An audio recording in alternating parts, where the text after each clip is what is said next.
Hi friends, ఈరోజు వచ్చేసి మంచి గిఫ్టెడ్ ఐటెం తీసుకొచ్చాను అనమాట. అంటే బ్యాంగిల్స్, అలాగే నెక్లెస్, అలాగే ఇయర్ రింగ్స్, అలాగే క్లిప్స్ ఇంకా చేయొచ్చు అనమాట. చాలా అంటే వాళ్ళు రిక్వైర్మెంట్ బట్టి మనం చేయొచ్చు అనమాట. ఇదైతే కానీ హాఫ్ శారీ అనమాట. హాఫ్ శారీకి అంటే పింక్ అండ్ అలాగే ఎల్లో కలర్ కాంబినేషన్లో చేశానమాట. చూడండి ఎంత బాగుందో, బ్యూటిఫుల్గా ఉంది. మీరే ఒకసారి లుక్ వేయండి.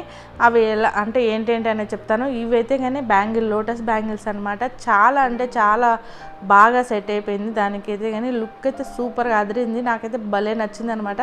మీకు ఎంతమందికి నచ్చిందో ఒకసారి కామెంట్ సెక్షన్లో కామెంట్ చేయండి. అలాగే ఇది వచ్చేసి ఇయర్ రింగ్స్ అనమాట. పింక్ అండ్ ఎల్లో ఆ కాంబినేషన్ సూపర్ అనిపిస్తుంది. ఎంత బ్యూటిఫుల్గా ఉన్నాయో చూడండి. అలాగే వచ్చేసి క్లిప్ కూడా వచ్చేసి మనకి ఎల్లో అండ్ పింక్ కాంబినేషన్లో చేశాను అనమాట. ఇది రింగ్ చూడండి ఎంత ముద్దుగా ఉందో, వాళ్ళ సూపర్గా ఉంది అనిపించింది. ఇంకా ఇది నెక్లెస్ అనమాట. చూసారా ఎంత బాగుందో, డాలరు అలాగే పేరు చైన్తో చేశాను అనమాట. సూపర్ అనిపించింది. మీకు కూడా నచ్చిందే కానీ ఒకసారి లైక్ చేయండి, షేర్ చేయండి, అలాగే సబ్స్క్రైబ్ చేసుకోండి ఫ్రెండ్స్.